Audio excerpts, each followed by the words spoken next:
Alors, dans la vidéo, principalement, nous allons parler de ma rencontre avec Jésus-Christ. Donc, je vous conseille de prendre vos popcorn, vos chips, ce que vous voulez parce que on est là. Moi, je vais aller me faire du thé. Je reviens tout de suite.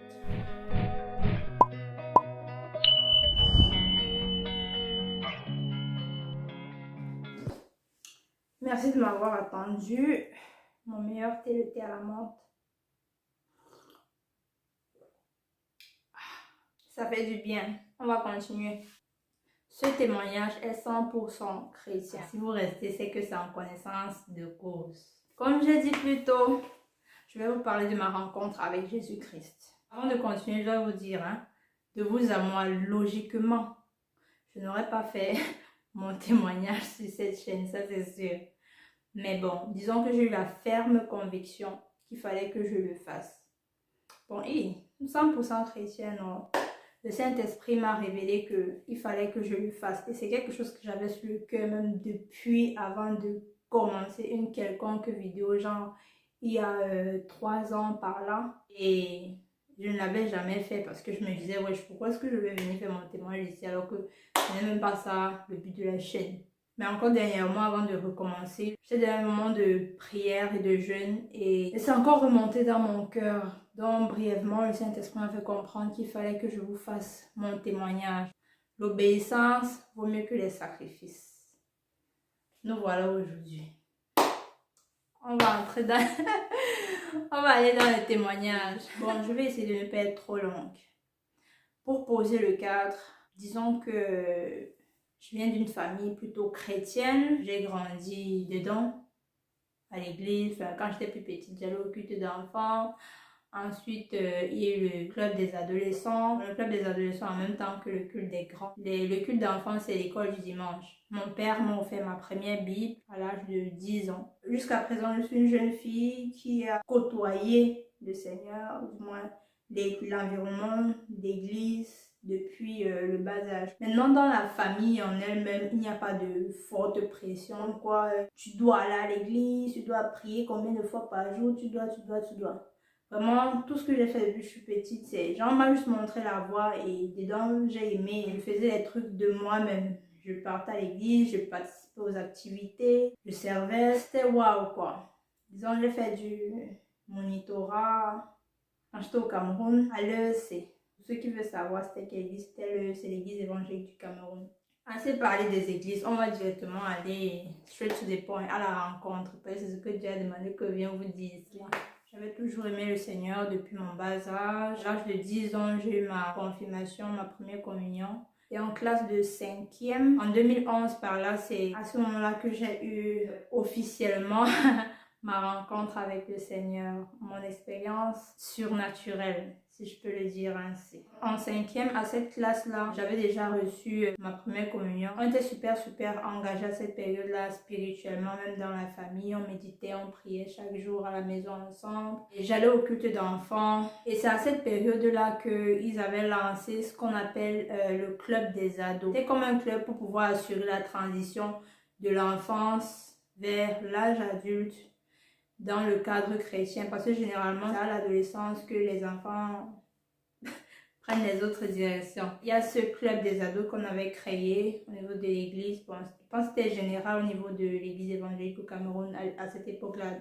Plusieurs paroisses faisaient ça en même temps. Et je me souviens, à cette période-là, on avait des fiches, comme des fiches de méditation qu'on nous donnait. Méditation de la Bible, bien évidemment. Des fiches de méditation qu'on nous donnait avec des versets bibliques, genre 2 versets par jour. Un à lire le matin, tu pries, tu médites. Un autre, tu lis, tu pries, tu médites dessus le soir. On avait des versets bibliques pour toute la semaine. Je pense le samedi, on se retrouvait pour pouvoir échanger dessus en fait. Déjà, il y avait les tontons, nos moniteurs qui nous disaient « Tu as médité, tu n'as pas médité, il faut méditer. » Et par contre, moi, j'accumulais les textes. Genre, le lundi, je médite pas. Le mardi, je médite pas. Le mercredi, je médite pas. Jeudi, je dis que ouais, il faut que je médite. Donc souvent, je méditais tous les textes peut-être de 4 jours, 5 jours en même temps. Parce que je savais que le samedi, quand on va se voir, il faudra que je puisse dire ce que j'ai médité. Il faudra que je puisse partager ce que j'ai médité. Et dans ma vie, à l'époque, j'étais d'abord un enfant. Je n'avais pas de grands struggles, je n'avais pas beaucoup de grandes difficultés. Déjà, j'étais encore en train d'apprendre c'est quoi la vie même. Donc, je n'avais pas beaucoup de stress. Et une fois pendant ces méditations-là, parce que je me souviens, le jour-là, j'avais encore accumulé. Il ne fallait pas juste méditer comme ça, les gens lisent le texte, méditer. Il fallait écrire effectivement ce qu'on a compris du texte. C'est que ma méditation, par exemple, du matin de lundi, par exemple, c'était Philippiens 4, verset 13. Je puis tout par celui qui me fortifie. C'est que je devais pouvoir écrire ce que ça veut dire pour moi, ce que je comprends de ce texte dans mon cahier, parce que j'avais un cahier de méditation aussi. Donc, comme j'étais ce que j'étais, j'accumulais parfois la méditation pour pouvoir méditer un jour. Donc, un de ces jours-là, c'était le soir. J'en avais les 22, comme ça, vous savez, j'étais en 5e, donc je n'avais pas le droit de dormir super tard. Donc, quand c'était à 22, comme c'était trop tard pour moi, mais je m'étais dit que non, il fallait que je médite au moins avant de dormir. Et ce soir-là, ce n'était pas comme les autres soirs, en fait. Je méditais, je ne sais plus quels étaient les textes, mais c'était plus des textes autour de la nouvelle naissance au jour. C'est après que je m'étais rendu compte. Donc je lisais, je méditais, je comprenais encore comment le Seigneur était bon, comment il faisait des choses vraiment merveilleuses. Jusqu'à un moment donné, quand je ne sais même pas si j'avais fini, mais comme quelque chose s'est brisé en moi.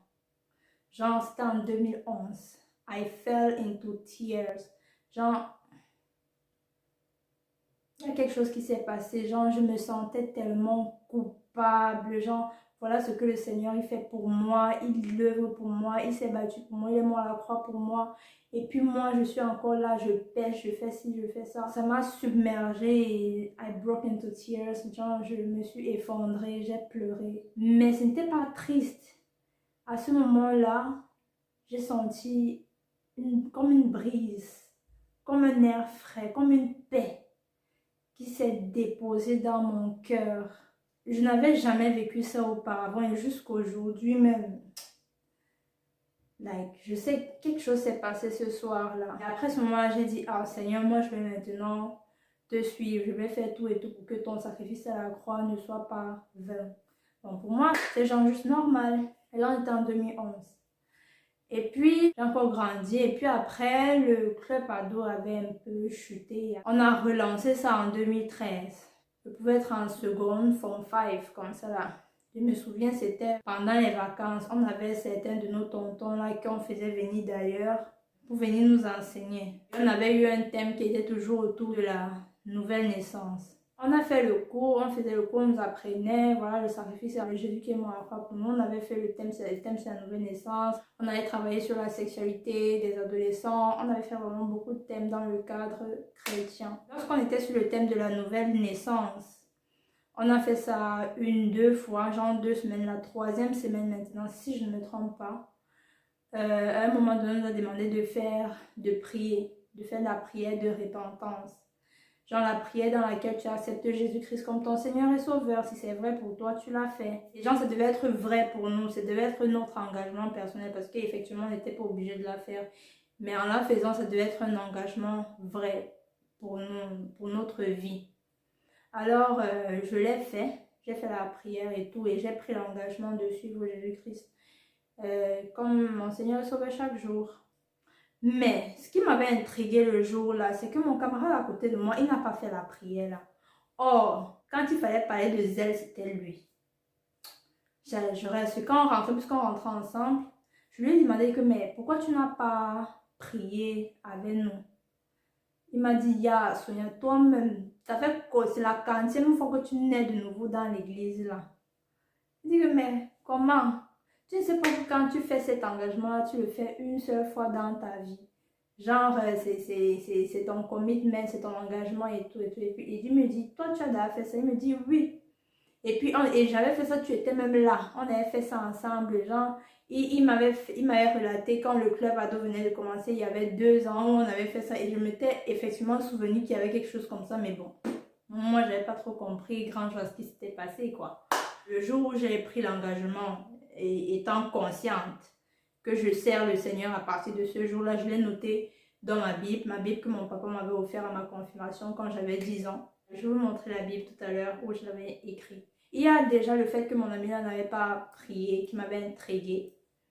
Et la deuxième chose qui m'avait intriguée, c'était que pendant qu'on faisait cette prière-là, il y avait une de nos amies à côté qui s'était effondrée en sanglots, qui avait pleuré. Moi, j'étais dépassée. J'ai dit que, mais la fille, si elle pleure seulement quoi, non? Genre, après, elle expliquait, elle a dit que non, c'est le Seigneur. Genre, elle comprend comment le Seigneur entre dans sa vie, elle veut maintenant le suivre et tout. Cette scène-là m'avait aussi intriguée. Donc, quand je suis rentrée à la maison, j'ai essayé de réfléchir. Et c'est à ce moment-là que j'ai eu le déclic. Que, en fait, ce qui s'était passé 2 ans plus tôt, c'était ça, ma rencontre avec le Seigneur. Et puis après, j'ai trouvé ça trop merveilleux parce qu'en fait, c'était pas moi qui était allée vers lui, genre en mode Seigneur, je te cherche. Bon, je trouvais que c'était pas vraiment moi qui avait fait le premier pas. Mais c'est lui qui a fait le premier pas vers moi. Genre, il m'a choisi, il m'a aimé, il m'a donné sa paix, son amour. Il m'a appelé à lui, quoi. Et c'était merveilleux quand je me suis rendu compte. Et quand je m'étais souvenu de ce que j'avais dit en moi-même à cette époque, c'était que ouais, Seigneur, je veux te suivre. Et donc, effectivement, c'était ça mon first encounter with the Lord. C'était ça vraiment ma première rencontre avec le Seigneur. Et puis après, disons que 2 ans plus tard, quand j'étais un peu plus mature, carré dans ma tête, j'ai pris l'engagement de suivre le Seigneur. Et là, on était en 2013. Donc, en premier, je vous ai dit, je vais vous montrer dans ma Bible. Bon, ça, c'est la Bible que mon papa m'avait achetée quand j'étais plus jeune. C'est ça. Je ne sais pas si vous pourrez la voir. J'avais écrit la date en 2013, le 7 juillet 2013. Celle-ci, où j'avais rencontré le Seigneur, où j'avais pris l'engagement fermement. Bon, on nous avait fait comprendre que c'est mieux d'écrire dans ta Bible, comme ça tu t'en souviens, donc j'avais écrit. Et puis après, j'avais essayé de retrouver les anciennes fiches de méditation. Comme je vous ai dit, on nous donnait des fiches de méditation, comme je gardais bien mes choses. J'ai essayé de retrouver ces anciennes fiches qu'on nous donnait à l'époque. J'ai essayé de retrouver quand même la date environ à laquelle mon encounter s'était passé, mon first encounter en 2011. Et bon, c'était tombé à peu près le 24 juillet 2011. Et après, là, on est le 7 juillet 2013, genre 2 ans plus tard, quoi. Et ce sont des dates qui sont assez précieuses pour moi. Waouh! Je vous donne tellement de choses super importantes pour moi. C'est Dieu seul qui sait pourquoi. C'est à partir de ce jour-là que j'ai effectivement pris l'engagement conscient que oui, bien qu'avant je savais que le servait Dieu, savait qu'il ne fallait pas que je vole, que je mente ou quoi que ce soit. Oui, on était bien dedans.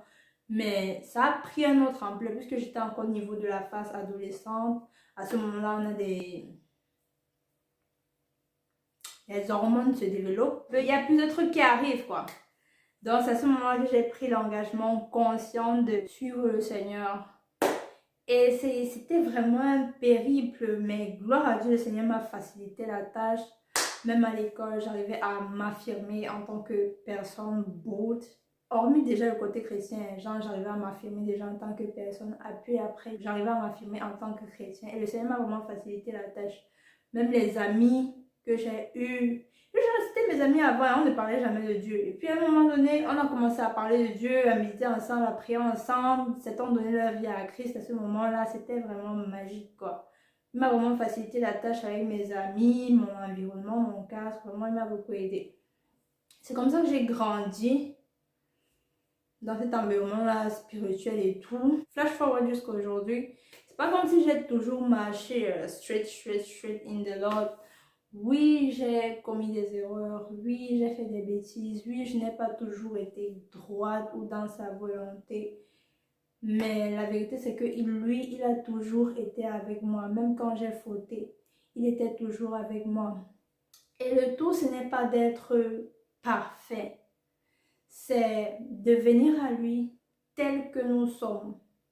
Genre avec mes défauts, mes péchés et tout. Et lui, il se charge du reste. Il te décharge de ton fardeau. Et c'est vraiment ça qui est magique.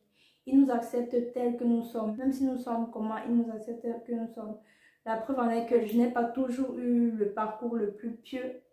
Mais voici, aujourd'hui, j'arrive à témoigner de lui. C'est pour dire encore comment il est grand, comment sa bonté dure à toujours, quoi. Et la plupart des décisions que j'ai prises dans ma vie, à cette époque-là, sont entrées dans mes principes et mes valeurs que je tiens jusqu'aujourd'hui, gloire à Dieu. Et c'est une marche, c'est un périple. On avance ensemble, la main dans la sienne, et puis voilà. Il y a des hauts, il y a des bas, mais voilà, on reste sous son ombrella. C'est vraiment quelque chose qu'on disait à l'époque, sous le ombrella de Dieu. Et donc, c'est ça. Maintenant, pour revenir dans le contexte de moi, de Sonia Ken sur la chaîne et tout, c'était vraiment pour pouvoir partager avec vous l'essence vraiment de qui je suis, d'où ça vient, au moins connaître la source.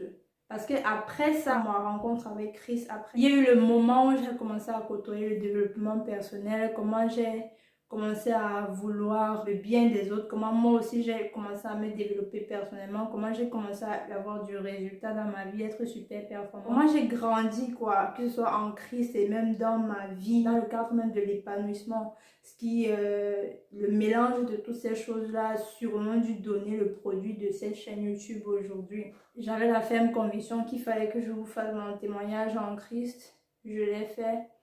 Et j'espère que ça pourra aider plus d'un. Et si quelqu'un aujourd'hui sur la chaîne ou bien regarde cette vidéo quelque part, c'est pas une campagne d'évangélisation, une tentative de conversion ou quoi que ce soit.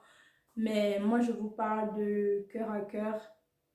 If you have that urge, si tu as ce besoin en toi là de vouloir aller vers le Seigneur, mais tu te sens comme si tu n'es pas digne ou quoi que ce soit, il ne faut pas laisser l'ennemi te mentir. Parce que le Seigneur nous accepte tel que nous sommes et lui fait le reste. Donc toi juste va vers lui. Dis-lui Seigneur, voici j'ai péché. Je voudrais que tu me pardonnes. Accepte-moi, je te choisis aujourd'hui. C'est carré quoi. Et puis tu verras, il fera le reste. Donc moi je vous partage juste à cœur ouvert et voilà quoi. Bisous, je vous aime. Mais Dieu vous aime encore plus. N'hésitez pas à me suivre sur mes différents réseaux sociaux. Facebook et Instagram, Twitter, TikTok, Snapchat. Avec mon nom, Sonia-du8Kens. Que la grâce de mon Dieu soit avec vous. Bisous. Amen.